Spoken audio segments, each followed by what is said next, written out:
النهارده هاقول لكم على تجربة حلوة أوي وجميلة جدًا للشعر ولتساقط الشعر ولإنبات الشعر، بس استمروا عليها أي نوع شامبو عندكم. أنا دلوقتي حاطة جنزبيل، معلقة صغيرة من الجنزبيل، معلقة صغيرة من القهوة، معلقة صغيرة من الروزماري، الروزماري الناشف أو هاتيه من السوبر ماركت، هاتيه من أي حتة. تمام. وهتحطي معلقه صغيره من القرنفل. هوريكم احنا هنعمل ايه. على فكره الازازه دي مليانه شامبو وجواها شامبو، وانا لسه حاطه فيها الجنزبيل، وهحط معاكم بقيه المكونات. حطيت كل المكونات دلوقتي بالقمع اللي معايا ده. تمام. حطيت طبعا قرنفل، روزماري، قهوه، الجنزبيل، وهتبتدي ان انتي ترجيه كويس قوي.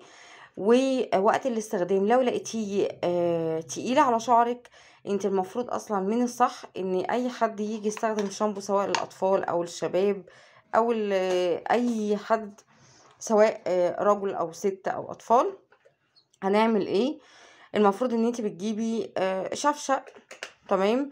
اي شفشق يا رب، حتى يكون من بتاع الايس كريم، اي برطمان بلاستيك. تمام. بتحطي فيه شويه شامبو، بتزوديه ميه سخنه، مش ميه سخنه قوي طبعا، ميه دافيه، ويترجي كويس قوي. وبعد كده تبتدي ان انتي تغسلي شعرك. تمام. اهم حاجه فروه الراس. طبعا ده بيحفز نمو الشعر، بيجري الدورة الدموية، بيساعد على قلة التساقط بتاعة الشعر، بينمي الشعر للتساقط والهيشان. جربوها وهتدعولي الطريقة دي حلوة قوي وتحفة قوي. تمام.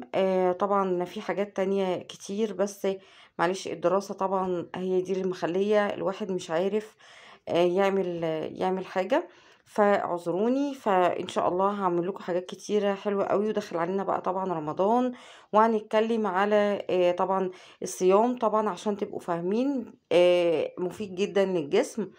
بس في نفس الوقت ان انتي طبعا اول ما بتفطري لازم تعوضي بميه، وما تكونش ميه ساقعه، لازم تكون ميه دافيه، علشان خاطر المعده طبعا ما تتعبش معاكي.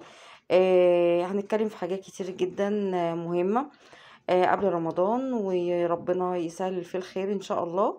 ادعولي بس ان انا اعمل لكم فيديوهات حلوه، وتساعدوني في الاكسبلور والشير والمشاهدات كتير. ويا ريت تشيروا الفيديوهات بتاعتي. كل سنه وانتم طيبين.